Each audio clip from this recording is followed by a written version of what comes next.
Muy, pero muy buenos días.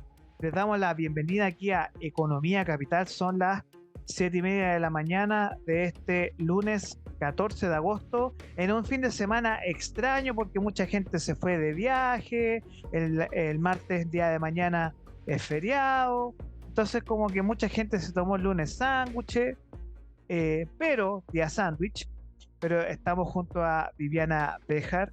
eh, Viviana, siempre es grato contar contigo en esta conversación, pero un poco para refrescar la memoria mía, que ya está medio dormida hasta ahora.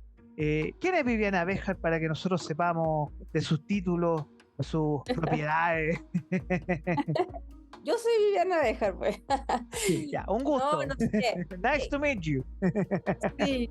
Hola Orlando, ¿cómo estás? Bien. Oye, no, mira, yo no sé qué valiente estará hasta ahora escuchándonos a las 7:30, porque muchas personas, como tú dijiste, deben estar haciendo un sándwich, aprovechando el fin de semana largo, pero para aquellos valientes que no están escuchando a esta hora, ¿qué te puedo decir? Que soy una mujer, primero que todo, hay que decirlo, pues, Bueno, vacilamos.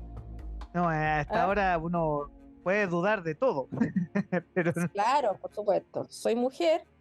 No voy a entrar a decir mis pronombres porque eso ya es muy de generación no. Z. Es de Ahí muy nos metemos en generación un. Z. No, no, que yo sepa, el mundo progre está de duelo, así que mejor no meterse. Bueno, soy mamá de 4 hijos, 2 hombres y 2 mujeres. Ingeniero comercial. Después hice unos estudios en economía, unos de posgrado, un máster. Y un diplomado por ahí, pero todo relacionado con la economía, que es lo que a mí me gusta. Y soy me dediqué poco tiempo a trabajar en empresas. No me gusta trabajar en bancos. No, las empresas también me gustaba, pero me sentía que no era lo mío. Así que cuando mi primer trabajo como docente eh, fue lo que realmente cambió el rumbo de mi vida profesional, porque ahora me dedico plenamente a la docencia, Wow. tanto en colegios como en universidad. Así que esa es mi vida. Soy docente de economía y profesor de algunas otras asignaturas en la universidad, pero todas relacionadas con economía. Y lo más importante es que eres parte de Faro UDD. Bueno, claro, en la universidad ahí estoy trabajando en el núcleo de humanidades y de ciencias sociales de este nuevo centro que nace al alero de la Universidad del Desarrollo, que se llama Faro UDD, que tiene oficinas en Santiago y también tiene oficinas en Concepción. Así que yo soy de la ciudad de Concepción y estoy acá. Y bueno, ahora haciendo este podcast contigo y esperamos también tenga mucho éxito y que pueda ser un instrumento que abra también la discusión. Sí, bueno, Aunque bueno, no, dale, sí, no. no, la discusión, y agradecemos a Faro UDD que parte este podcast a través de sus redes. Pero antes de esto, de comenzar con nuestra pauta bien interesante y que vamos a estar on fire el día de hoy, voy a compartir una imagen para nuestros amigos que nos están viendo en estos momentos y que me gustaría comenzar el debate con esta imagen que tú puedes ver ahora en pantalla, ¿cierto, Vivian? Sí, está bien ¿Existe potente, bien corrupción potente. institucional? O sea, Oye, más que una editorial, es un llamado a una reflexión. Uno de los índices más importantes que se considera en términos económicos, obviamente, el índice mundial de la felicidad, que quizás que es como un fin último al cual los países deben llegar. Pero este es un dato que yo siempre cuento en mis clases de emprendimiento, innovación y sobre todo de negocio, que desde el estallido social hasta el día de hoy, Chile ha retrocedido alrededor de 30 puestos en el índice mundial de felicidad. Nosotros éramos el primero, segundo en América Latina, después venía Costa Rica como número uno, y pasamos del número 19, 20 al 55 en menos de 3 años. Y Somos una más de las infelices. razones, ¿ah? Somos más infelices, al parecer. Somos un poquito más infelices, de hecho estamos más cerca de Uruguay y Argentina que de otros países, pero una de las razones clave es la corrupción institucional. La gente no cree en las instituciones, eso es algo que casi todas las encuestas han determinado como casi un hecho, o sea, es un hecho que la gente no cree en las instituciones. De hecho, la percepción hacia un potencial gobierno de carácter dictatorial, totalitario, ha aumentado en el sentido de un deseo de un régimen un poco más potente, un poco más duro en términos de restricción de libertades. Y eso obviamente es símbolo de eh, la corrupción institucional que hemos estado viviendo, lo que yo llamo la bonocracia también, pero más que nada esa sensación de que para tú lograr algo en este país tienes que meter plata por debajo o pagar una coima, y desafortunadamente hoy se están haciendo mucho daño a lo que estamos viviendo, y aquí me gustaría profundizar contigo en el famoso caso Fundaciones, y algo que el viernes pasado, el viernes 11, dejó quizás la víctima política más importante de lo que es la coalición de gobiernos, que es el ex ministro de Desarrollo Social, Giorgio Jackson. Bueno, o sea, yo creo que una víctima, entre comillas, no, una pérdida, entre comillas, diría yo, porque esta renuncia es como ese dicho que dice soldado que arranca sirve para otra batalla, porque es como, para mí, una renuncia es más que nada, ar- eh, Un un- saludo a la bandera. arrancó, Arrancó. arrancó de esta acusación, de esta inminente acusación constitucional, perdón, del El Partido Partido Republicano. Republicano. Claro, entonces prefirió renunciar. Me parece que el Partido Republicano, creo haber leído por ahí que iba a seguir igual con esto, ¿no? Como para evitar que Jackson trabaje o acceda a tener otro cargo público luego, digamos. Sí, son 90 días, creo que está habilitado el Congreso post renuncia o post división de cargo, para poder ejecutar una acción de acusación constitucional que puede tener implicancias serias, en el sentido de que si llegase a ser aprobada, tendría prohibición de estar 5 años en el servicio público. Claro, sería lo ideal, ¿cierto? Pero mira, ¿sabes qué? Yo creo que esto lo hablamos el lunes pasado, Ujú. creo. Tocamos el tema de forma muy tangencial. En Chile, según porque hay un índice que mide, Sí, pero mide la voy a percepción eso, de voy la a eso, corrupción. voy Sí, a eso. porque sí, hay un índice que mide, pero, claro, uno dice ya, este índice mide el grado de corrupción. No mide el grado de corrupción, este índice mide la percepción de la gente respecto de la corrupción. Y hasta el año pasado, hasta el índice del año pasado, Chile todavía estaba en un puesto bastante, o sea, estaba muy bien parado respecto a los países de Latinoamérica. No era un país que se percibía tan corrupto, pero lo más probable es que este índice cambie para el otro año, porque ya ahora la gente está diciendo, chuta, parece que en verdad hace tiempo que nos están metiendo el dedo en la boca con esto, porque yo no creo que esto haya sido solo, y aquí me voy a poner como Aquí estamos abogado viendo de en diablo. pantalla, este Transparency International, que es de Transparencia Internacional. Ojo, que este también es un organismo que creo que en Chile se llama Consejo para la Transparencia, ¿no? Eh, Sí, pero este es un organismo internacional, Esto es un así organismo que internacional. sí, Entonces, si ustedes se dan cuenta, en la región, vamos a agrandar un poquito ahí, el color desde el más rojo hacia el amarillo son países imagino que así, la corrupción en el servicio público, y Chile estaba naranjito. sí, bueno, el índice se mide con un índice, un número, Ujú. pero en lo que estamos viendo acá, lo ponen con colores para que se vea más gráfico, donde el burdeo es más corrupto y el amarillo menos corrupto. Entonces uno puede ver precisamente acá que, y eso es lo que yo estaba diciendo, que este índice mide lo que la gente percibe, es un índice de percepción de la corrupción. Ujú. No es que el índice saque elementos muy objetivos para para calcularlo, sino que es una percepción ciudadana, ¿ya? De los habitantes del país. Y entonces hasta el 2022 todavía Chile se percibía uno de los países menos corruptos de Latinoamérica. Yo creo que este índice, por supuesto, para el año 2023 en Chile va a ser muy distinto, quizás va a estar más naranjito oscuro, más que amarillito. Sí, o sea, para que Eh, ustedes se hagan idea, el país más corrupto de América Latina es Venezuela.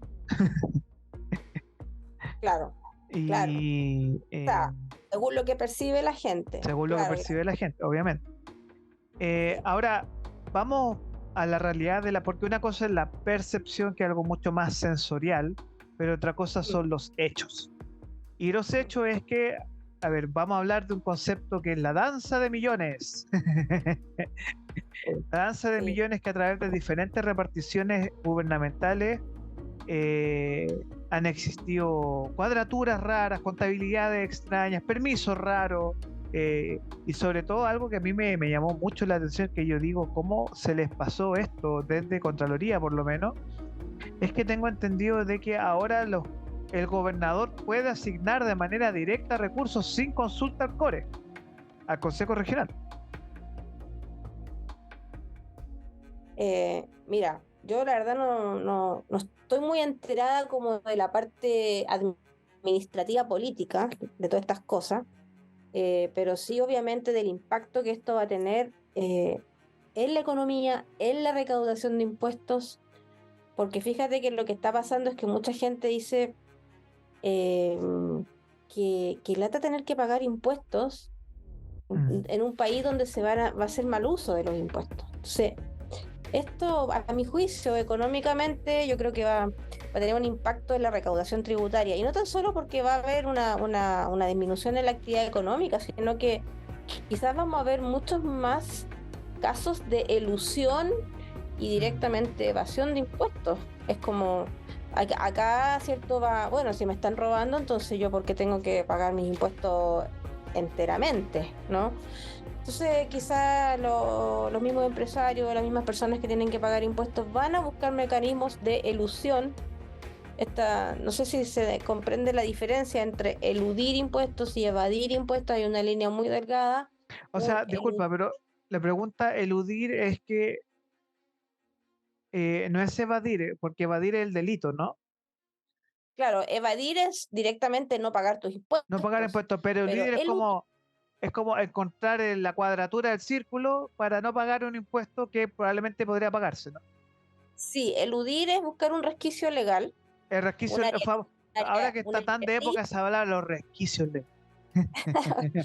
Claro, un área gris en la legislación tributaria, en donde yo diga, bueno, por aquí, por allá, puedo rebajar impuestos, puedo hacer Sí. este movimiento contable por aquí, esto por allá. Es un área gris, ¿cierto? It's a matter of interpretation, una cuestión de interpretación. Sí, sí, y que definitivamente no es delito. Bueno, hay una discusión acá entre si es delito o no es delito, pero no es delito porque la ley te ampara de cierta manera, te lo permite. Sí, Pero esa bueno, es. ¿quién es el que más puede eludir? El que tiene un buen grupo, equipo de contadores y abogados que sepan muy Abogado, bien sí. hacer, ¿cierto? Entonces, generalmente son las empresas más grandes las que pueden darse el lujo de tener un equipo de abogados, un equipo de auditores con vasta experiencia en estos temas. Son las empresas que mayormente pueden eludir con más facilidad.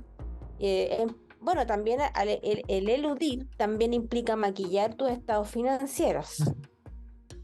Ahora, Entonces, eh, yo creo que eso va a pasar con mayor energía. O sea, yo creo que los empresarios le van a poner mayor energía a esto porque van a decir, bueno, ¿qué sacamos con pagar nuestros impuestos al pie de la letra si por otro lado se están haciendo un mal uso de los impuestos y tampoco está llegando a la gente que más lo necesita y tampoco se está redistribuyendo porque para eso son los exacto. impuestos? O sea, ahí O descansa sea, la legitimidad del cobro de impuestos.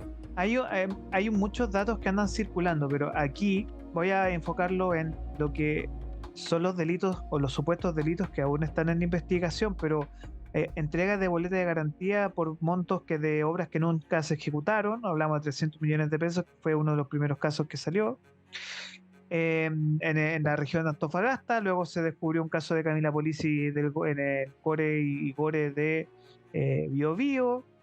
Em, y lo que nosotros nos enfrentamos acá es que hay una, a ver, a mí hay un especialista que siempre aparece hablando mucho, que es Sergio Melnik, que él desde su análisis un poco más profundo, desde un poco más también serio, él plantea la tesis de como estamos en una crisis institucional muy profunda, y la crisis económica que está enfrentando el país va a empezar a pegar mucho eh, más en un sistema electoral que va a obligar nuevamente a la gente a salir a votar por un plebiscito que a la gran mayoría no le importa.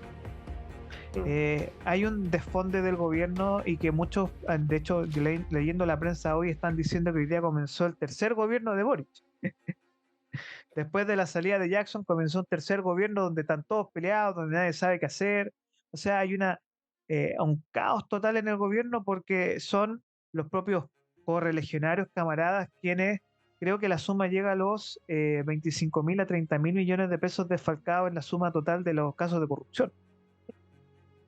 Sí, 30.000 millones también. 30.000 millones. Entonces, desde tu opinión, porque claro, sabemos que hay corrupción desde diferentes estamentos institucionales, ya, y Carabineros, Fuerzas Armadas, clase política, y ahora supuestamente los que estaban pontificando con la buena política, los niños bien del Frente Amplio y Partido Comunista, ahora están desnudos, como niños en pecho, temblando de miedo, porque los pillaron.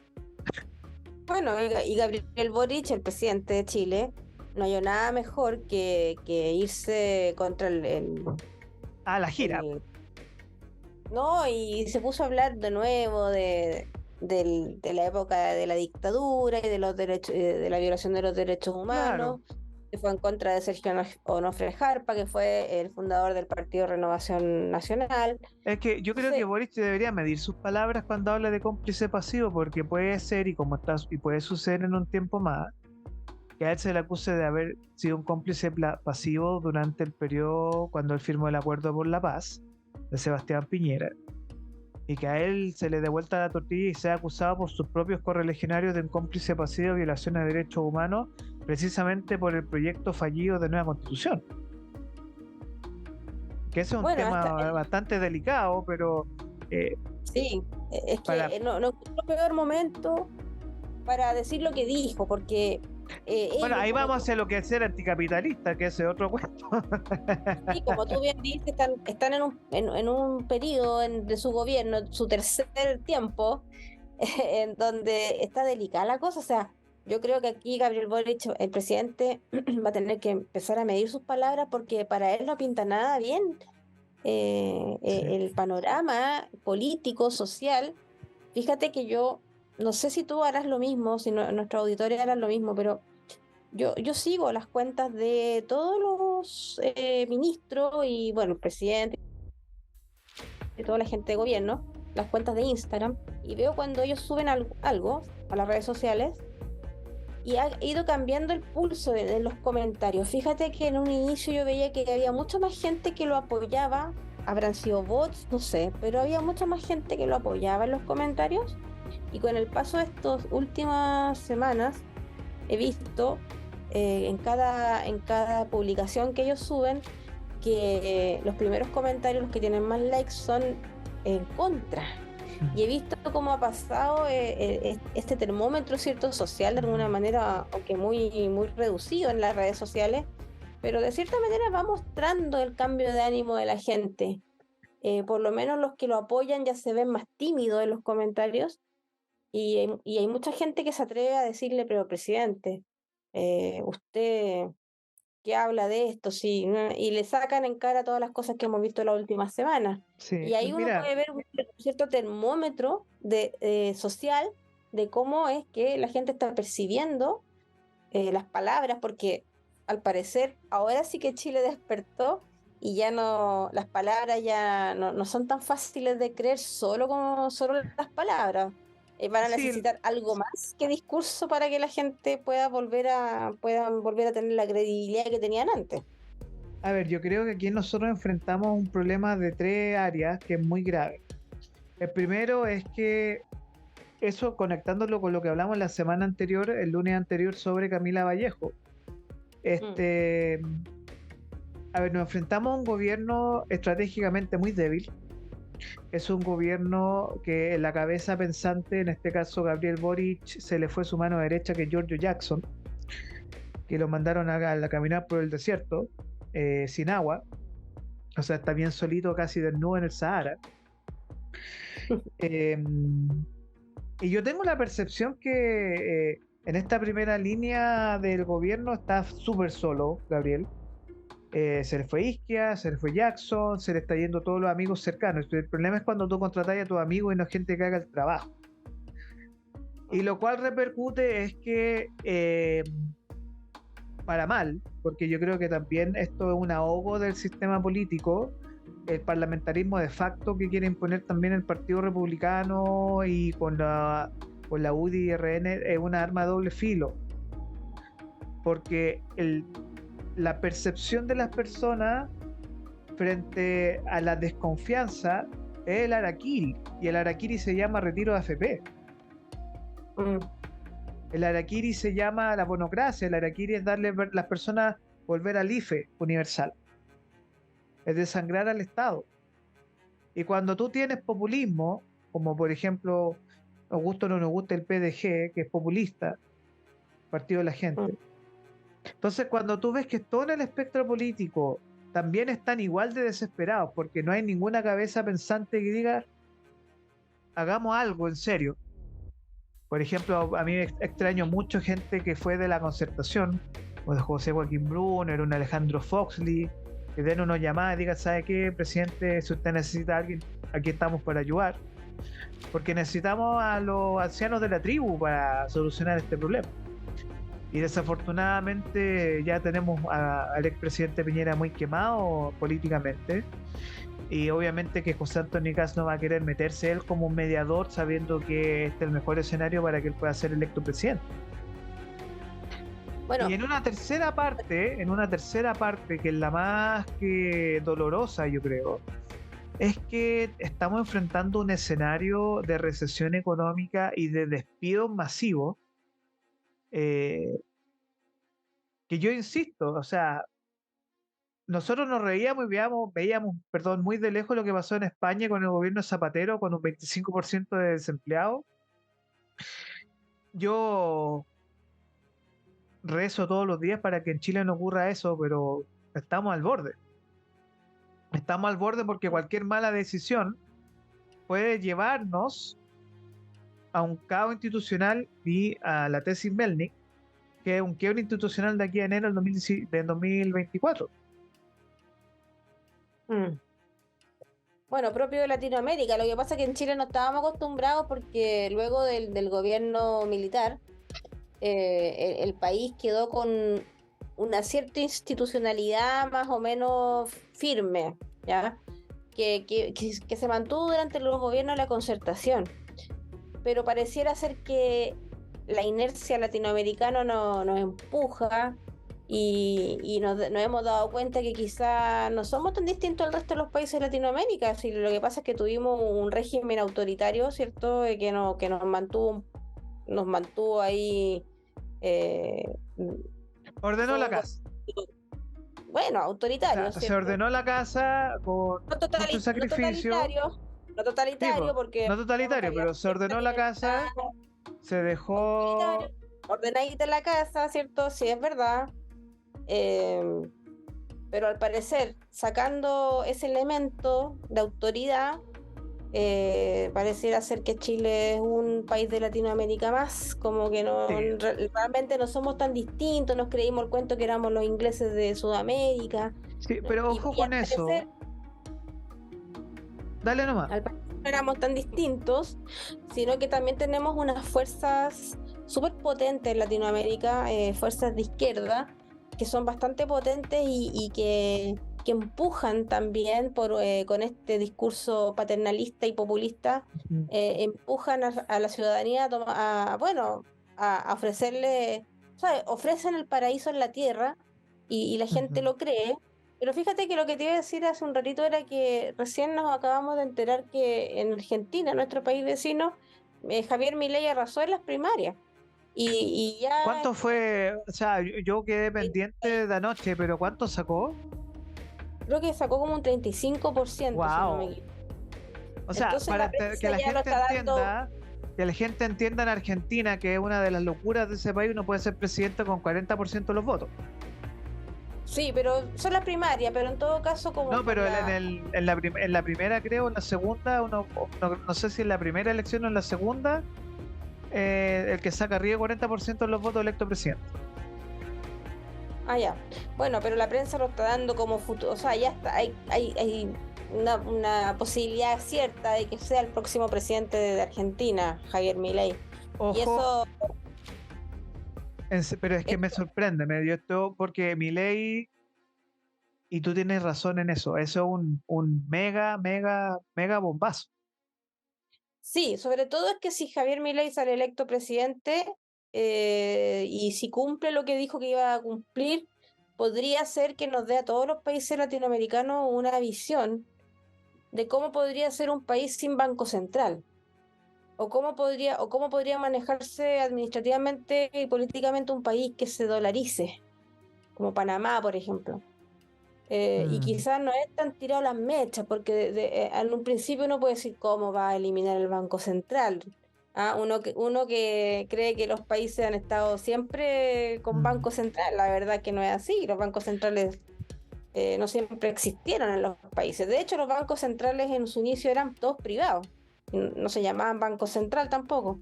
Pero eran banca privada que luego los gobiernos los empezaron a hacer nacionales. Exacto. eh, y ya, y quedó la institucionalidad ahí del Banco Central. Y Javier Pero Milei dice, eso, ¿qué es lo que dice Milei sobre bueno, uno conoce un discurso al peluca. y sabe que no usa peluca, ¿ah? Es su pelo No, natural. él es el peluca Sí, Milei. pero parece que fuera una peluca, pero no es peluca. No, él es rebeldía, por eso me encanta. A mí me gusta la gente que habla tal como es, no me gusta la gente políticamente correcta, la encuentro fome. Y ojo que ese fenómeno, a ver, termina tu idea para yo darte la mía, por favor. Si no, estoy leyendo acá que Javier Milei obtuvo el 32,57% de los Wow. votos, fueron casi 5 millones de votos, casi 5 millones de votos, 4.800.000 votos sacó. Solito, Eh, ojo, que tengo entendido que él no fue sin solo. compañero de lista, solo. No, solo. Wow. Entonces por eso es que también la prensa ya lo está diciendo, no, él va a ser el próximo presidente de Argentina. Y si la idea que estaba tratando de elaborar hace un ratito era que Javier Milei, si sale electo presidente y además cumple la promesa de campaña de que va a eliminar el Banco Central y que va a dolarizar a Argentina, va a ser un escenario potente para nosotros los vecinos, el resto de los países de Latinoamérica, de que podamos decir, Mm, hoy efectivamente un país puede vivir sin Banco Central.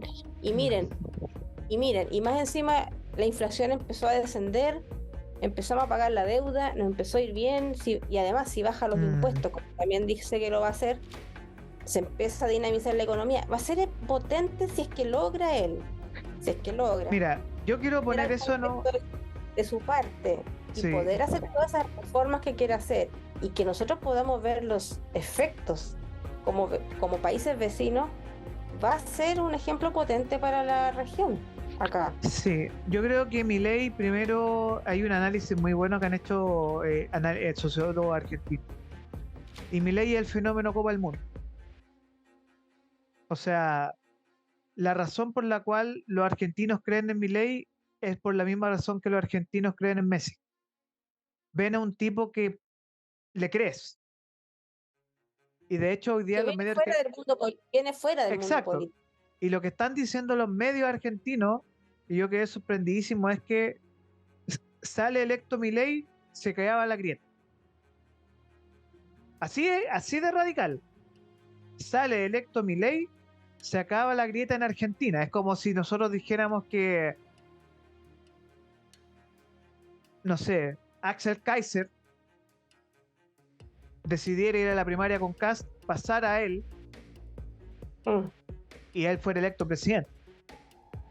Sí, igual recordemos que hay tres poderes republicanos y Allá hay que el Congreso bueno, y tiene que tener al Congreso de su lado y eso que es lo más ideal difíciles. sería, Y no, y aparte claro, tienen hacer gobernaciones, o sea, es un sistema federal, es diferente al un sistema nuestro. federal aparte, claro. Entonces, pero fíjate que mezclando y yo creo que, fíjate en lo siguiente,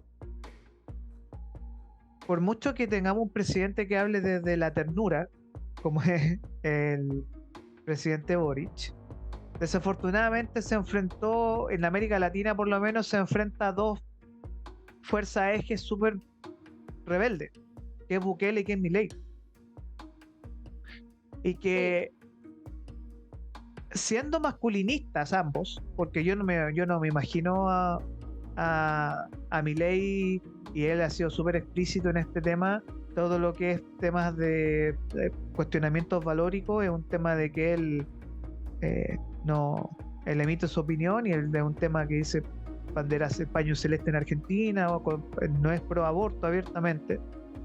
mm, Eh, y lo que nosotros nos enfrentamos es que yo discuto esto mucho, en tiempos de liderazgo con incertidumbre, en un país como Chile, a mí no me extrañaría que eh, el próxima presidente del país tenga algún antepasado de origen militar. Y yo creo que este es el mejor escenario para una persona como Evelyn Matei, para posicionarse ella como líder de una derecha, eh, y que puede ganar perfectamente una primera vuelta, si es que sabe jugar bien sus cartas. Porque la gente, hay un sentido y que es lo central y que es muy del termómetro argentino. Vieron dos asesinatos brutales en Argentina, y la razón de uno de los votos de Milei puede ser eso. Pero si seguimos con crisis de seguridad en el país, si la gente se ve atorada económicamente, eh, y ahora vamos al tema que yo lo encuentro, a mí me molesta que me mientan, Vivian. A mí me molesta que me mienten, me molesta que manipule las cifras. Entonces, vamos con este tema que a mí me dejó helado, y dije, pero ¿cómo es posible que manipularon las cifras de la encuesta CACEN? O sea, no sé si manipularon o si mal utilizaron, pero aquí tenemos, y si me puede explicar, por favor, qué pasó ahí. sí, bueno, primero que todo decir que la CACEN es una encuesta de caracterización socioeconómica que se hacía cada 2 años, luego se hizo cada 3 años y durante el periodo de la pandemia no se hizo. Así es que hace 5 años que no se hacía, desde el 2017 Wow. eh, hasta el año pasado. Entonces pasaron 5 años entre la última CACEN y esta. Em, y fíjate que lo que el gobierno salió a decir con bombo y platillo era que había disminuido la pobreza en Chile a un 6, algo por ciento y se llenaban la boca. Y bueno, no se demoraron nada los investigadores, los economistas, no se demoraron nada en salir a desmentir un poco, a decir, ojo, ojo aquí. O sea, es ¿Qué cierto que estamos en viendo? promedio... Disculpa. ¿Mm? ¿Qué estamos viendo nosotros acá en pantalla? Que estos gráficos me los dejaste para que... Este es como el análisis que se hizo, ¿no? Sí, bueno, hay varios análisis, pero este es uno de los que a mí me pareció interesantes porque este es un gráfico que muestra el ingreso del trabajo promedio mensual de los hogares por decil, de ingreso autónomo. O sea, son las personas que reciben ingresos por su propia cuenta, ya de ingreso Mm. autónomo. Em, y bueno, fíjate que desde el 2006, los deciles más pobres de la gente que tiene ingresos más bajos son los más afectados, fíjate, porque uno puede ver ahí en el decil 1, con números romanos, entre el 2006 y el 2022, ¿cierto? Lo que se puede ver ahí es que bajó el ingreso promedio, casi a la mitad. ¿Ah? Ese de los ingresos autónomos. Mm. Se puede ver que bajó a lo largo de los Claro, años. obviamente la pandemia mató y pegó mucho en todos, casi todos Sí, pero bajaron como... viene bajando igual, o sea, entre el 2006 y el 2009 bajó, o sea, antes de la pandemia, pero sube un poquito, mira, el decil de los ingresos más altos también bajó, pero digamos que entre recibir 3,7 millones y 3,6 millones no es mucha la diferencia. Es un Aquí, asado menos al mes. claro, claro.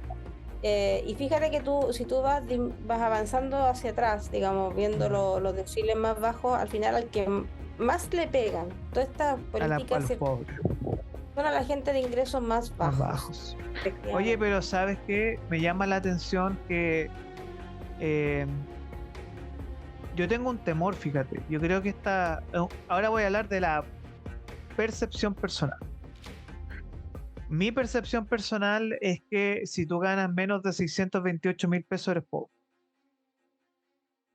Por lo tanto, aquí tenemos un gran número de familias afectadas, quizás los ingresos medios no tanto, pero cuando 5 de 10 deciles están con problemas, que por mucho que hayan avanzado, mal, yo pienso al tiro en la inflación acá.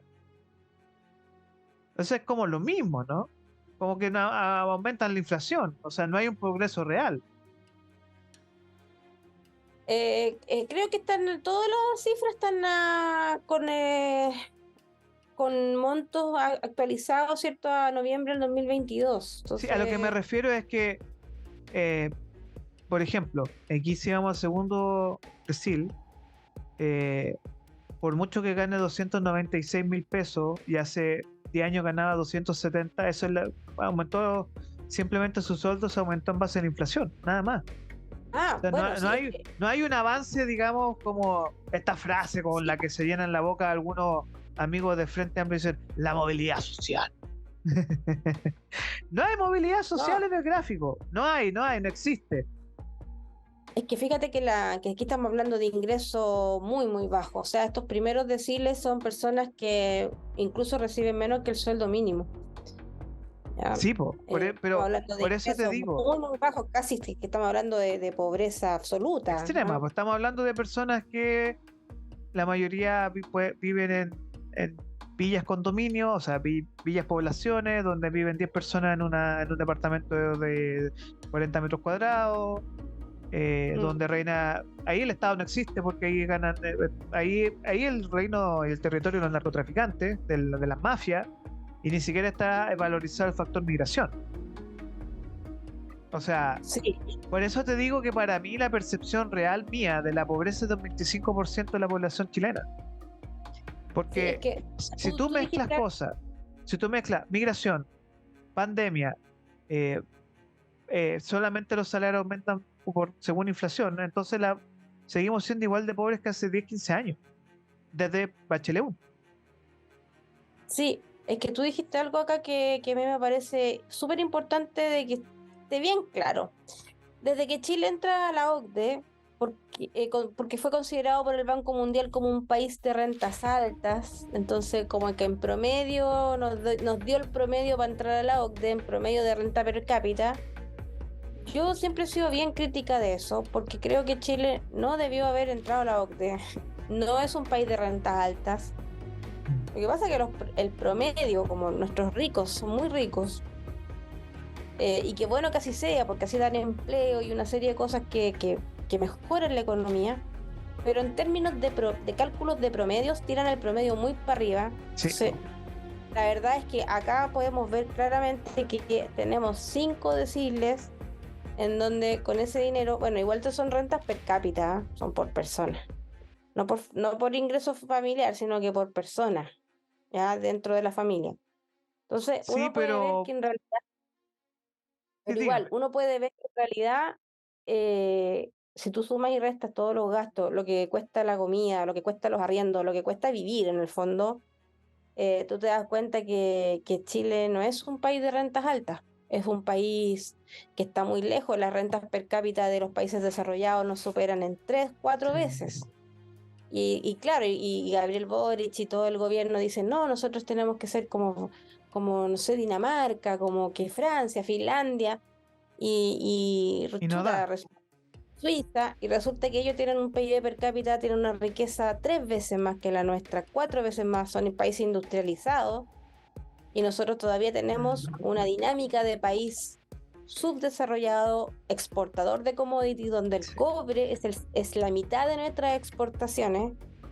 Entonces, acá hay un problema que, a mi juicio, es que este país, dado que los promedios le subieron, ¿cierto? Los altos rentas de de las familias más ricas subieron el promedio, nos empezamos a considerar un país de rentas altas, pero la verdad, en el día a día, no lo somos. Y Mira, entonces yo yo creo que somos un país que quedamos atrapados a la mitad, quedamos atrapados ahí en la como en la mitad del crisis, proceso desarrollador, sí, es ¿cierto? que es la crisis de los $20.000 que explicó Alejandro Foxley. Mira, yo compré un libro el fin de semana, empecé a leer muy interesante, del 2001, donde Alejandro Foxley decía abiertamente de que Chile tiene un problema súper grave y es que no se da cuenta que es un país pobre. Mm, Es un país pobre, a diferencia de Argentina, que es un país empobrecido. mm, ¿Qué significa esto? Que desafortunadamente en Chile tú no le puedes pedir a las personas que hagan industrias tecnológicas porque los que tienen industrias tecnológicas no tienen cómo.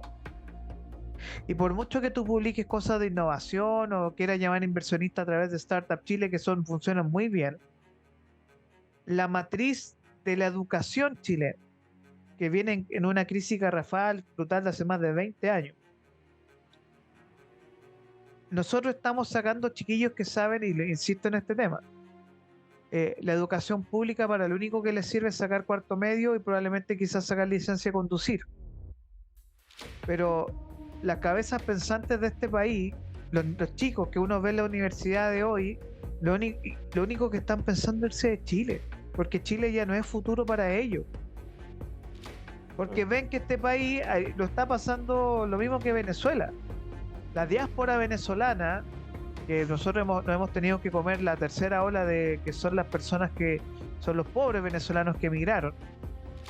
Eh, mm.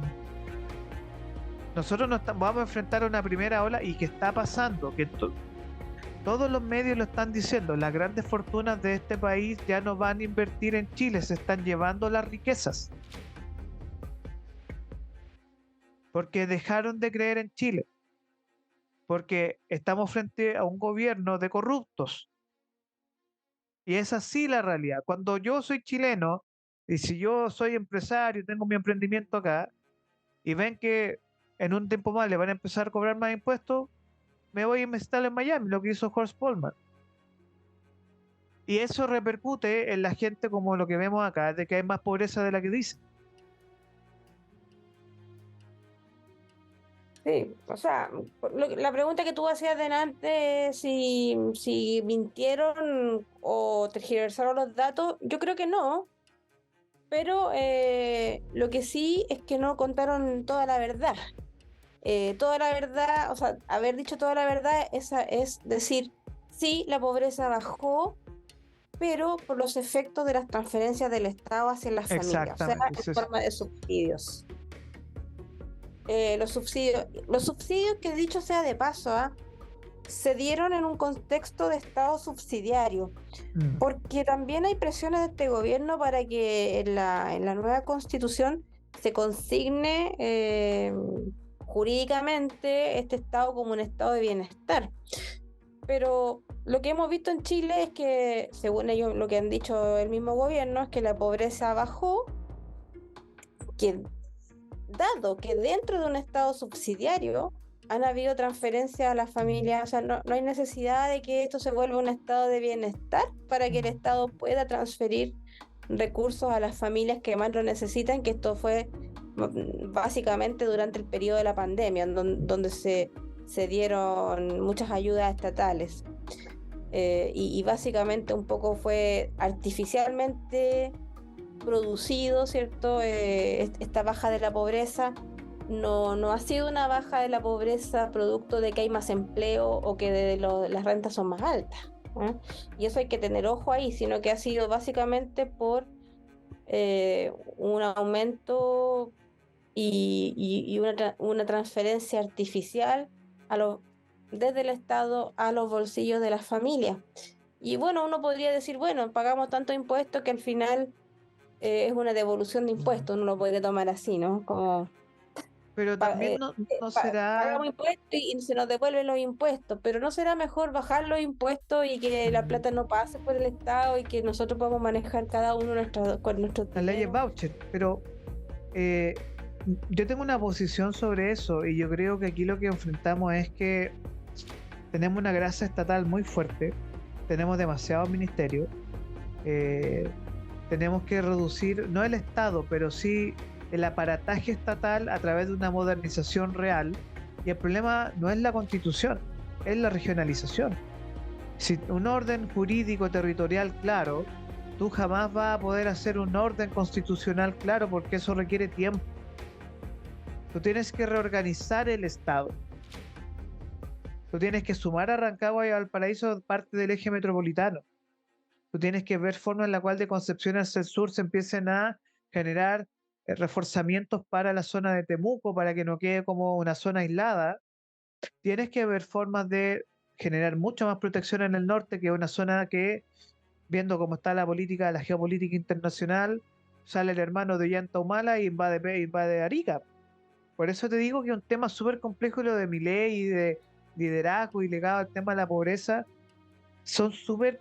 Hay que tener buenos líderes para que tomen decisiones dolorosas para que no ocurran crisis, porque las crisis como la que estamos hoy, con malos líderes, provocan quiebra institucional. Y cuando tú tienes un líder que se declara a sí mismo anticapitalista, es lo que vamos a discutir ahora, que es un problema filosófico, pucha, chupaya, qué complicado, ¿no? O sea, sí, porque el presidente Gabriel Boric cuando va a Europa dice una cosa y acá dice otra. Entonces, ¿al cual Gabriel Boric le creemos? ¿Cuál Gabriel Boric eres hoy día? ¿El Claro. anticapitalista o el procapitalista? Eh, Ahí, bueno, por eso que por estos días ya este gobierno, y sobre todo encabezado por el presidente Gabriel Boric, ha perdido bastante credibilidad. Eh, Da lo mismo lo que hable. A mí me da la sensación esa, que da lo mismo lo que hable, que ya la gente dice, ¿sabes qué? Por favor, váyanse luego. O sea, eh, por una parte ha sido bueno todo esto del gobierno, de este gobierno, porque ha quedado tan en evidencia Ujú. que lo que dicen no se condice con lo que hacen, que esta superioridad moral de la cual Mm. ellos... Los eh, caretas, los chorros y los caretas, como dicen los argentinos. claro, no, no, Una manga de delincuentes, porque esos pero son, una sí, pero manga de fíjate que delincuentes. sí, pero unos delincuentes que supieron vender muy bien el relato, porque esto de la superioridad moral, esto de estar amigos del pueblo, ¿cierto? Del lado de los más pobres, a mí me parece que ya ese relato se está derrumbando. Por una parte y se, bien, porque y se está derrumbando. ese relato ha sido bien popular en toda Latinoamérica. Si es Sí, que por pero es un eso relato vacío. es que por eso vuelve a ganar un Lula Silva, por eso Sí, vuelve a ganar, sí, porque bueno, es que sabes lo que un ocurre, antes, Viviana, que el chileno tiene una gran diferencia con el resto de los países, y yo creo que eso también tiene que ver con el fenómeno Milei. Eh, la gente volvió a creer en Chile. Y eso, por mucho que digamos que algunos inversionistas que se van, después van a volver. Sí, el problema es que hasta cuándo se puede extender esta crisis de la cabeza presidencial, porque esto no es culpa del presidente Boric. Son por lo menos dos, tres administraciones, incluyendo Piñera y Bachelet, que no han sabido entender su rol de presidente, porque el rol es de autoridad, no solo gobernar. Y cuando tú gobiernas, y cuando no entiendes que tienes la autoritas, que es el sentido de la polis, de la ciudad, tú tienes el sentido de autoritas, que tienes que ejercerlo. Cuando tú no ejerces el sentido de autoritas, pierdes todo. que esto viene de los romanos. Entonces, cuando tiene un presidente que es doble discurso, que él ni siquiera sabe lo que dice, que no entiende, tiene un problema de la cabeza de la autoridad. Y cuando tú tienes un problema de la autoridad, tienes las situaciones que estás viviendo hoy día. Si tú respetas a tu presidente, a tu líder, tú no vas a cometer cosas que pueden dañar a la coalición. Y como no lo respetan, roban. Entonces, si tus mismos correligionarios no creen en la democracia, lo que se está generando es un caldo de cultivo para una solución autoritaria. Y ahí Ahora no pase, porque pucha, es otro cuento. que nos ha Pero ya la costado, gente se va a cansar.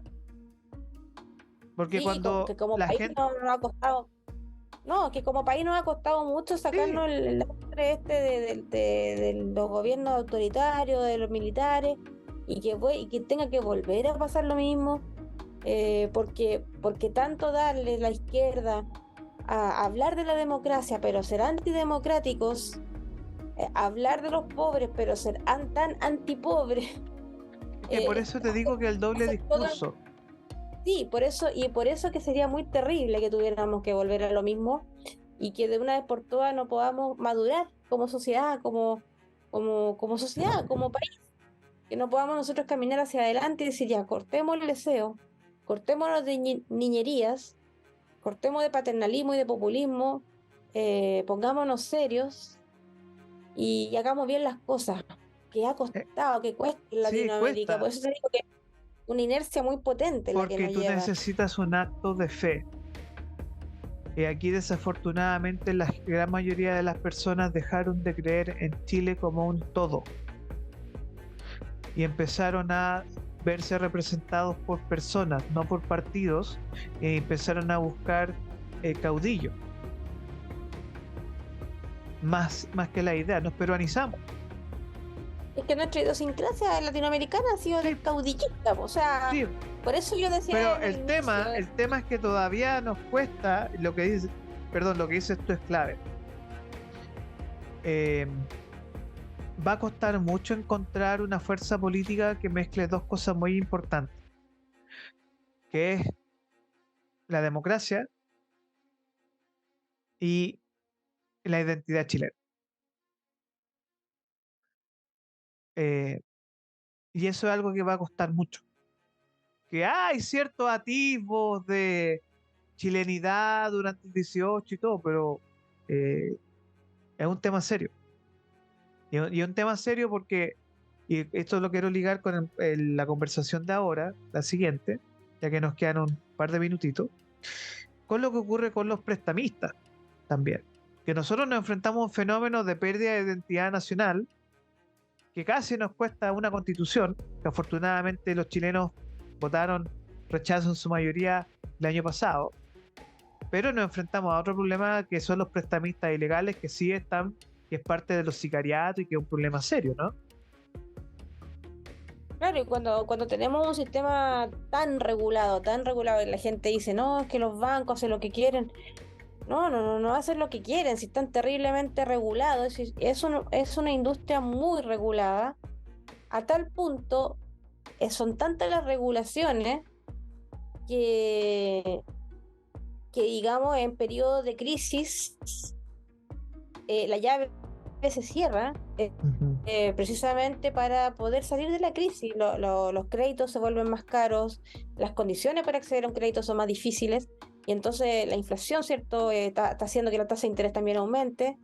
Entonces, cuando las personas comunes y corrientes, ¿cierto? Cuando las personas que tienen bajo rating crediticio, que son las personas generalmente de más escasos recursos, o las menos, que tienen trabajos menos calificados, no tienen a quién acceder, porque no pueden ir al banco, que les está haciendo difícil acceder a un crédito para salir de un hoyo financiero, surgen esta industria o este mercado negro, este mercado paralelo, ¿cierto? De prestamistas ilegales, eh, Y que además y que cobran aquí no tasas de interés, hablamos sí, usurera. seré 50%.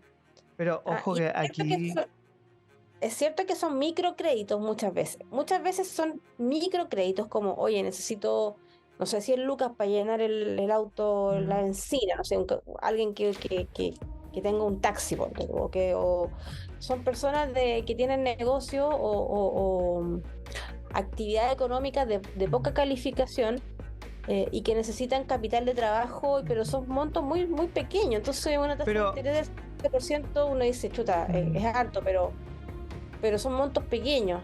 sí, Pero es sí, que el problema de esto es cuando tú mm, no puedes pagar tu deuda. no, pero es que ahí, mira, el problema de que eso viene de una cultura donde el pago es semana a semana,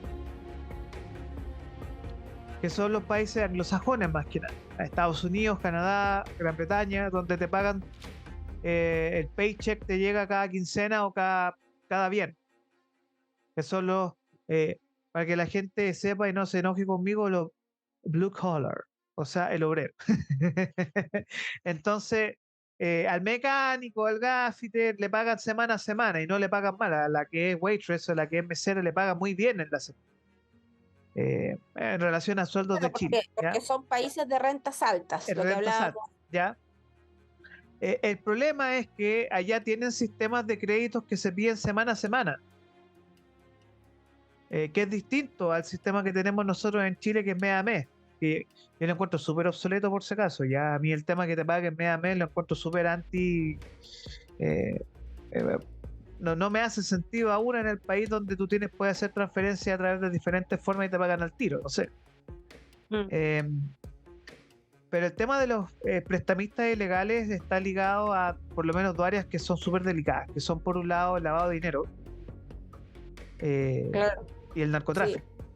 O sea, claro, porque hay gente que eh, necesita lavar el dinero y qué mejor exacto, hacer a través de prestando prestando esa dinero. plata.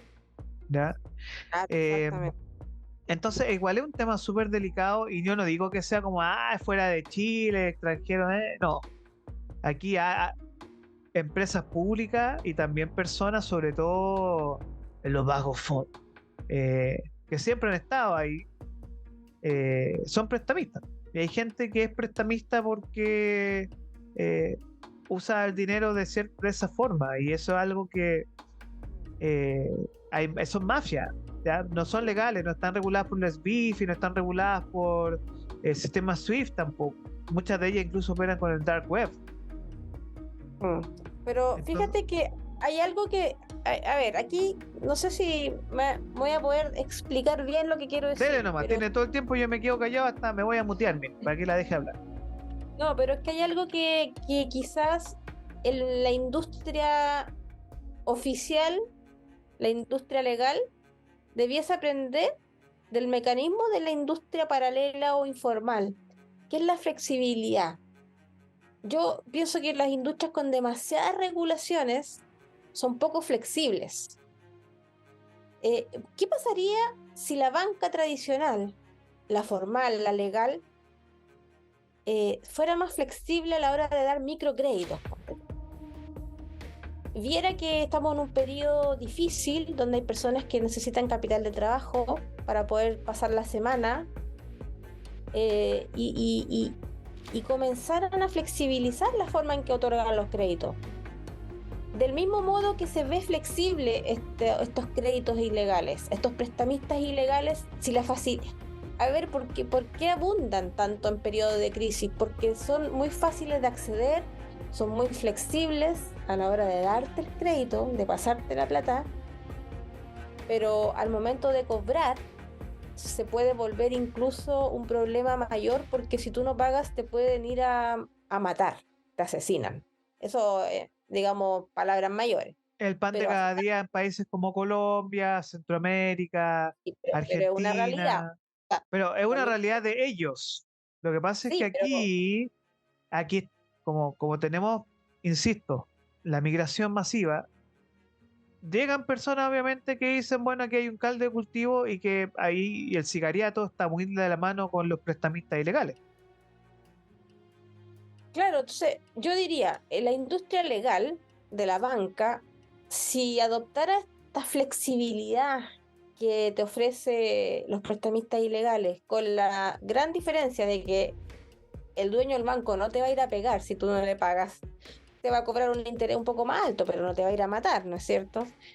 Entonces, yo creo que aquí la industria, sobre todo la financiera, debiera aprender del funcionamiento libre, del orden espontáneo, porque aquí estamos con cosas. El mercado negro tiene algo de libertad, algo de espontaneidad que le falta a la industria establecida. Y esa misma espontaneidad, esa misma flexibilidad de entrada es lo que ha hecho crecer, entre comillas, el negocio, entre comillas, ¿cierto?, de los prestamistas ilegales, dado que es fácil que tú, sin tener mayor récord crediticio, vayas y pidas, te prestan, ¿cierto? Ojo que si no cobras, claro, te pueden ir a dar una golpiza, pero ¿qué pasaría si esa misma flexibilidad la adoptara la industria financiera a través de que se desregularizara un poco, ¿cierto? Pudiese entonces ofrecer esta misma flexibilidad, pudiese ofrecer microcréditos, Pero ojo que pudiese eso ofrecer préstamos. pasa, ojo que eso No, pasa pasa. con las casas comerciales. Sí, hasta por ahí nomás, Hasta por ahí porque nomás, pero ojo que, mira, a mí me ha tocado ir varias veces porque eh, el que hace las compras en la casa soy yo, y ver a esa viejita de 70 años comprando, pagando su cuenta del banco azul y paga esa cuenta y compra mercadería con ese mismo pago. Entonces, como hace la bicicleta, ¿no? bueno, Eh, sí, en ese sentido, claro, se entonces, parece. ahí es donde tú te enfrentas a esta realidad que es como, mira, tenemos que encontrar formas en las cuales las personas pueden pedir crédito más flexibles, te lo doy, pero también tiene que existir una responsabilidad de los bancos en el sentido de que no puedes dar masivamente crédito eh, precisamente por historia. O sea, tú sabes que si das masivamente crédito puede generar un colapso en el sistema. O sea, una de No, las yo creo que lecciones del año del 2008, de la crisis subprime, es que no todos saben pedir crédito hipotecario y no todos saben manejar acciones en la bolsa. no, sí, sí, sí. No, es que yo estoy hablando de acá de microcréditos, porque los prestamistas estos ilegales, su gran volumen de negocio está en los microcréditos, o sea, los micropréstamos, ¿ya? Son préstamos, como te digo, de un capital de trabajo semanal que, no sé, necesito llenar la benzina de mi Claro, taxi, como tipo van necesito, igualdad, ¿ah? como tipo van igualdad.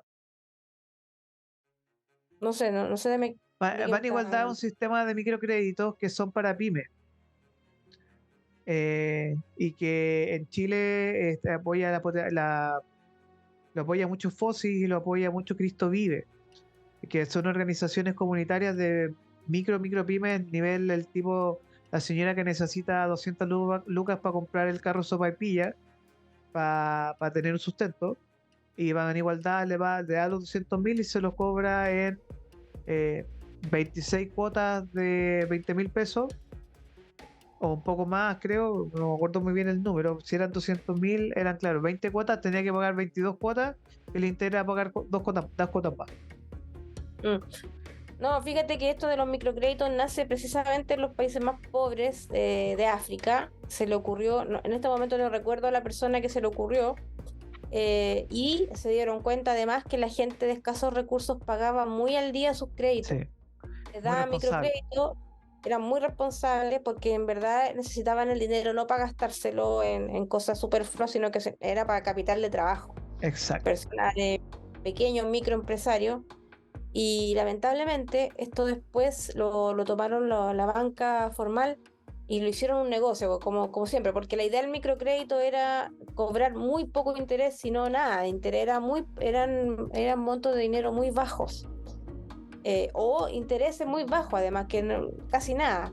Entonces, pero bueno, después la banca tradicional se dio cuenta que la gente era muy buena para pagar y dijo, bueno, aquí hay un nicho de negocio, hay un negocio importante y bueno, la verdad es que también se tergiversó esto Sí. y terminó como un negocio más de la banca. Sí, pero Pero ojo que esas son, mira, yo pienso siempre en el mercado chileno, los microcréditos bien administrados y con una buena regulación flexible, todo lo que tú quieras, salvaría el PIB. El problema es que no todos tienen, porque ponte tú yo tengo mi trabajo, soy cierto empleada dependiente, tengo mi sueldo mensual, yo tengo acceso a una línea de crédito, que no lo ocupo, gracias a Dios, pero está ahí. ¿Ya? Y muchas personas en mi situación, lo mismo, el banco te pasa una línea de crédito sin tú pedirla, está ahí por si acaso. El problema es que las personas que realmente lo necesitan no tienen esa línea de crédito. ¿Te fijas? No tienen ni siquiera una cuenta corriente. Y ahí tienen que entrar a buscar qué opción le va a entregar un microcrédito a una tasa conveniente de forma rápida, fácil. Y Sí, lamentablemente, como no hay mucha oferta para eso, ahí entra en juego, ¿cierto? Todos estos el prestamistas prestamista. ilegales que están ahí ávidos, Es que a son los pesar de que tiburones, pues las no, pirañas, los tiburones que están ahí esperando a su claro, próxima presa. y sin muchas condiciones de entrada, digamos. Entonces, ahí es donde yo digo, quizás el sistema financiero debiera también buscar opciones como unas líneas de crédito más pequeñas, pero para gente que no está en la banca, que no está, porque hay muchos chilenos que no están en la banca, muchos chilenos que no tienen cuenta corriente. Y al no tener cuenta corriente tampoco tienen acceso a una línea de crédito, así como a la mano, ¿te Mm. fijas?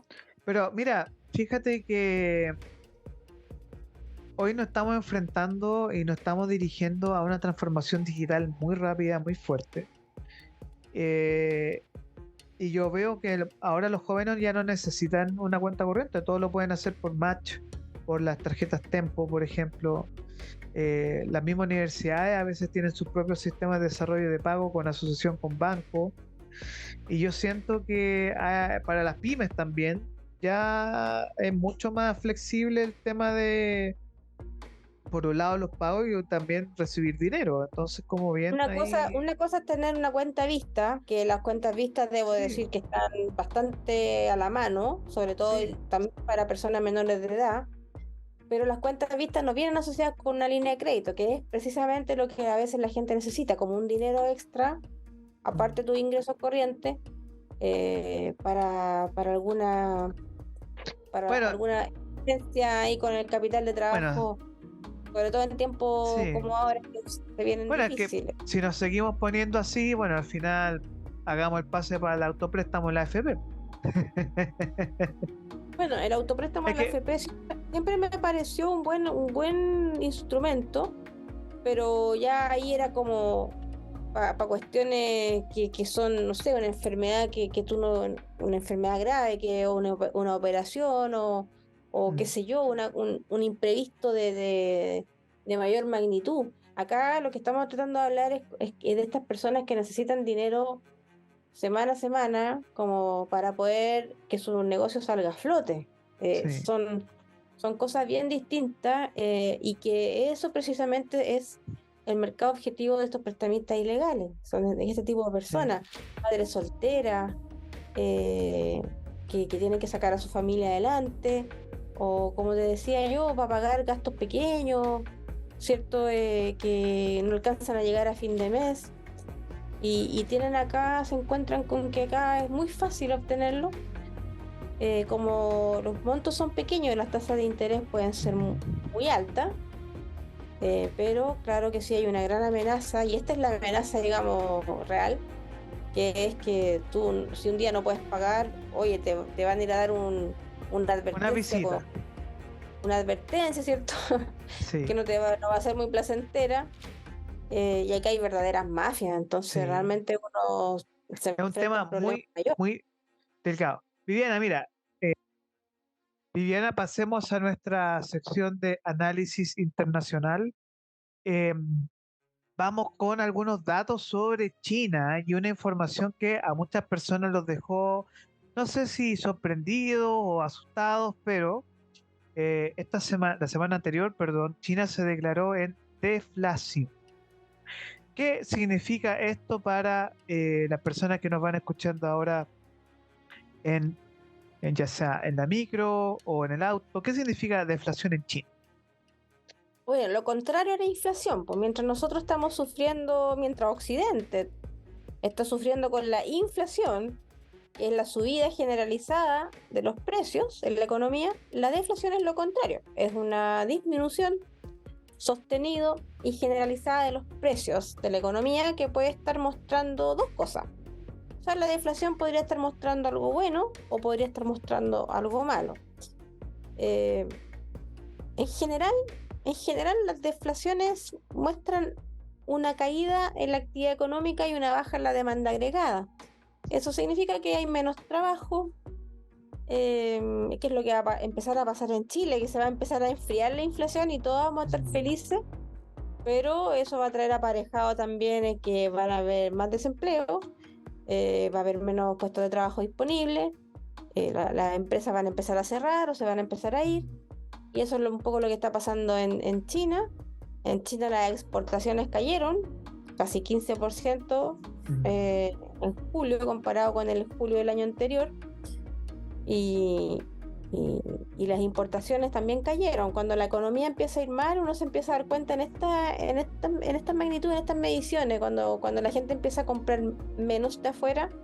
Y para Chile, bueno, puede significar que disminuya la producción china y que disminuya también la demanda por cobre.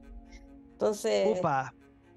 claro, y de hecho ya se había proyectado un poco que el precio del cobre iba a disminuir en estos próximos 2 años, por lo mismo, porque iba a haber una baja en la demanda de cobre.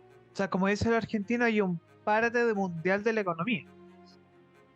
O sea, porque como China está tan conectado también con su comercio internacional, si China se ralentiza su economía y las empresas empiezan a producir menos, la demanda también interna empieza a bajar y en economía esto se conoce como cuando los precios están como los osos. Se le dice bear prices porque están ahí lentos, están bajando. La economía va como oso, como lento, como pesado.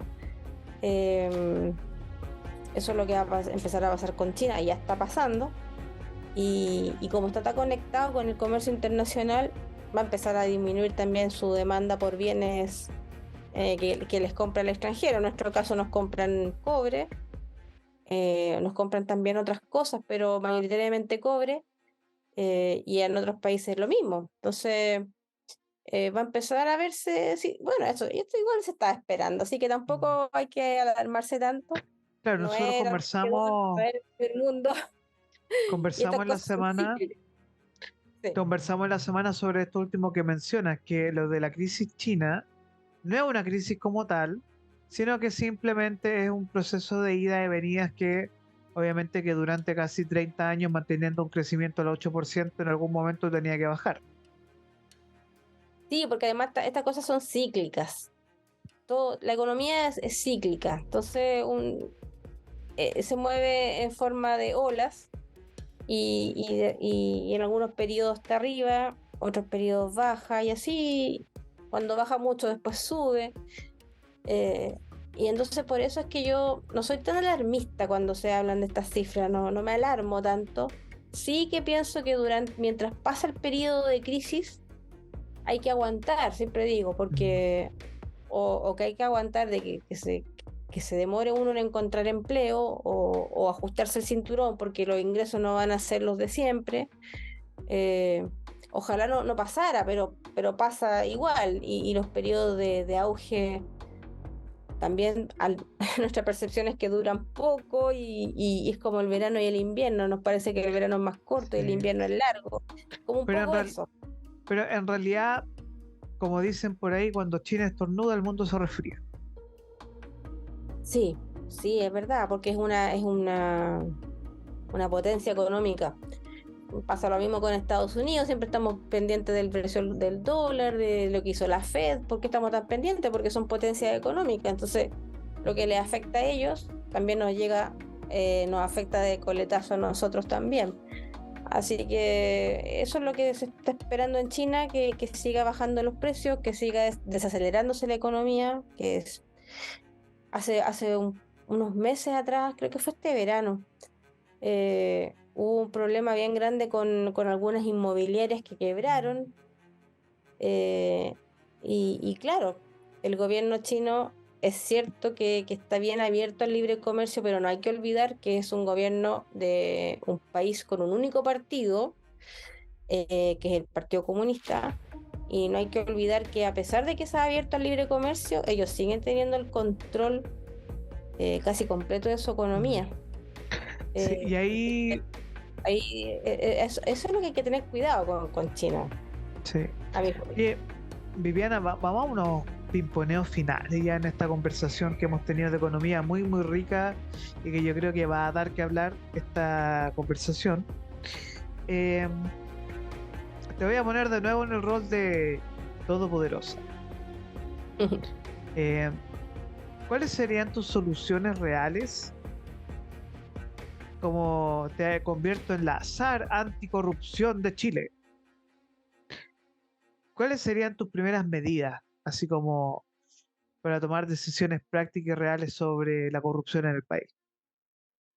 Pucha, lo primero es que el Estado no crezca más. Yo pondría ahí un freno en la cantidad de ministerios que se crean, en la cantidad de regiones que se crean, en la cantidad de oficinas nuevas que se crean.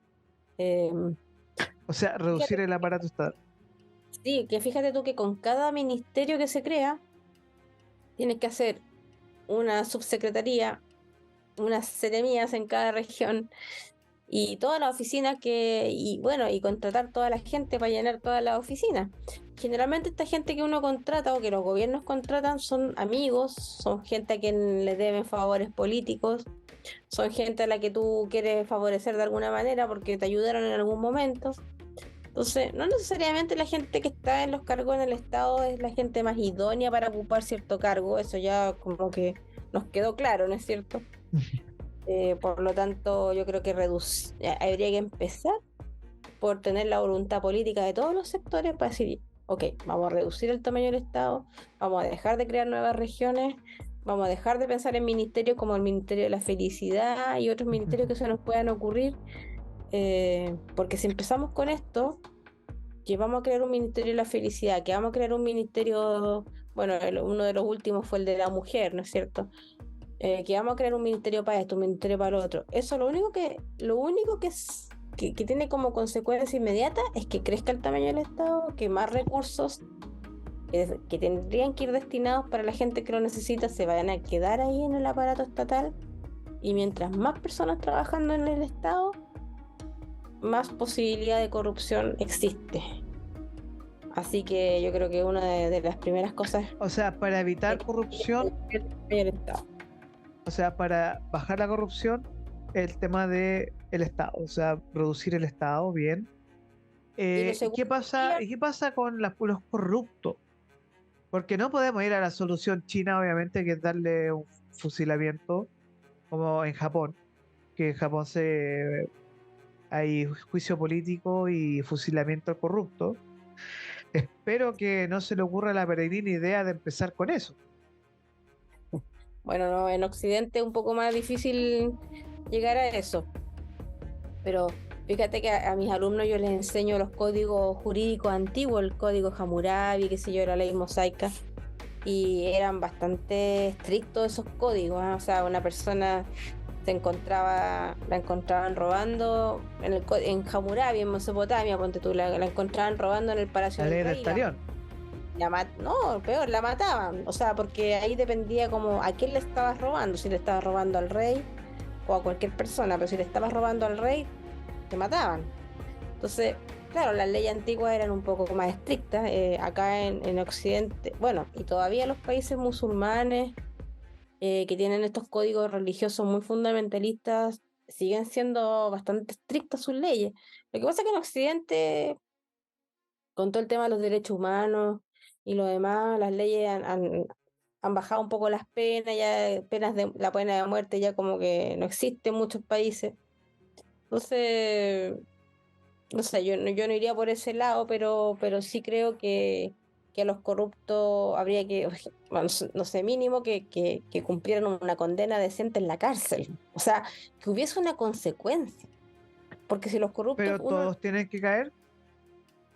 bueno, la justicia determinará quién realmente tiene arte y Pero es que parte ahí en la acción. hay un tema porque uno dice, la justicia, tuvimos fiscal Aur, tenemos al fiscal Valencia, y digamos que son salomónicos, por decirlo menos.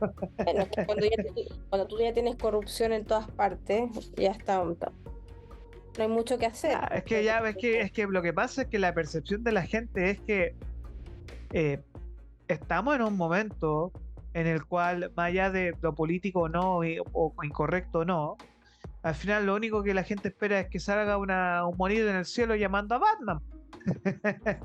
Que haga justicia por su propio lado. O sea, mi temor es ese. Mi temor Yo es ese, creo que que si lo. yo creo que hay jueces corruptos y todavía hay jueces que no están corrompidos. Claro, ese es un tema bien delicado. El problema es que, que, que esto suceda en una corte, en un tribunal donde haya un juez no corrupto. O sea, que justo te toque, ¿cierto?, la suerte de que te toque un tribunal donde el juez todavía no se haya corrompido. Veamos, Eh, veamos, pues, porque yo no. Yo, tú sabes que esto es muy fuerte. eh, un tema ligado con esto que son los notarios. ¿Tú sabes que el 45% de los notarios tienen lazos políticos?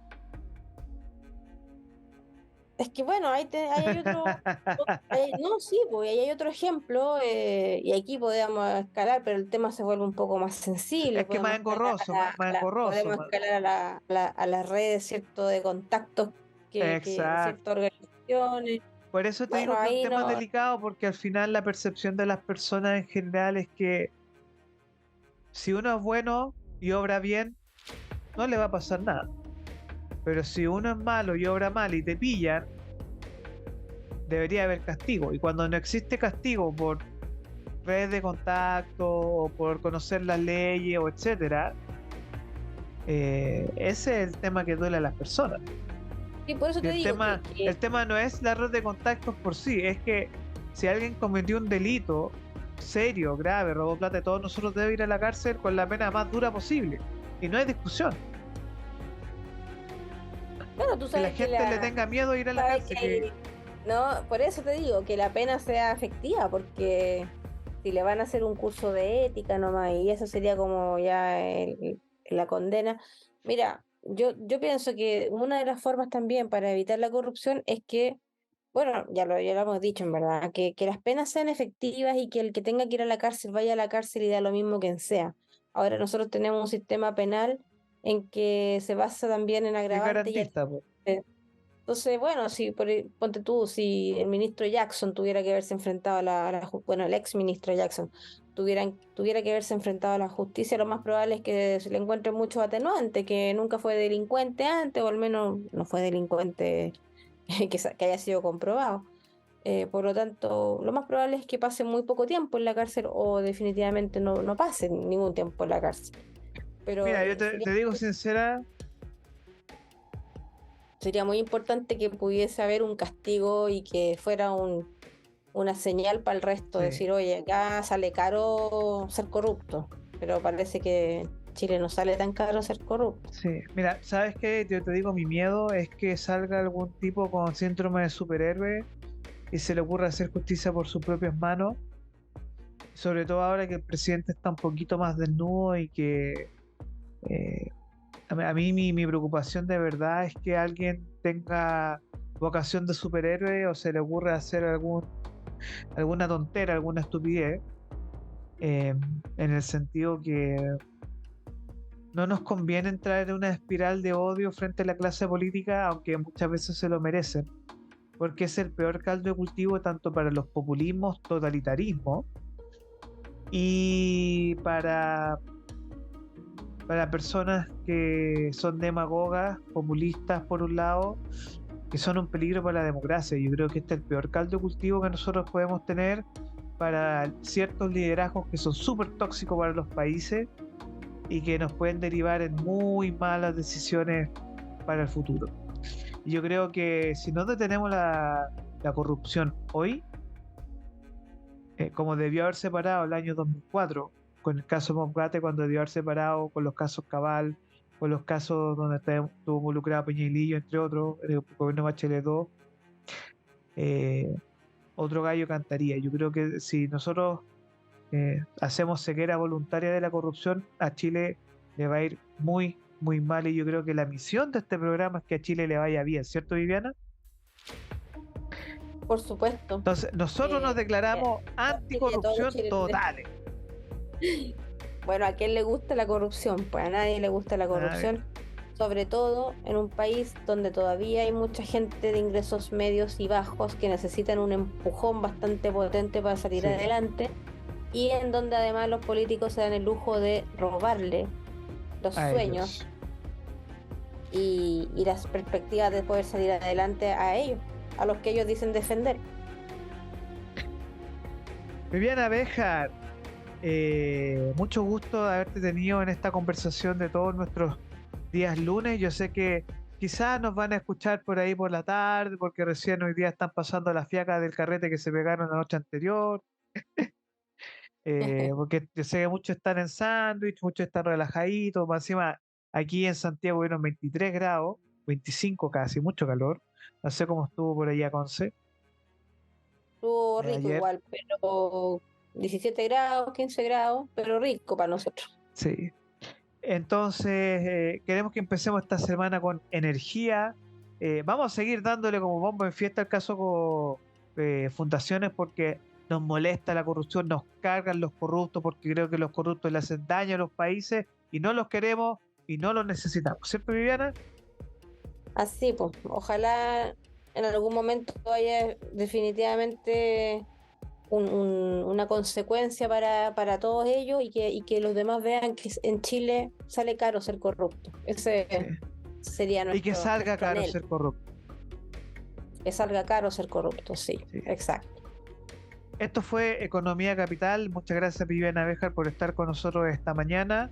A quienes nos van a escuchar en YouTube durante el día, muchas gracias. Y a quienes nos van a escuchar a la hora de estreno en Spotify, también les deseamos un feliz feriado el día de mañana 15 y una feliz semana. Cuídense, que tengan una muy buen día.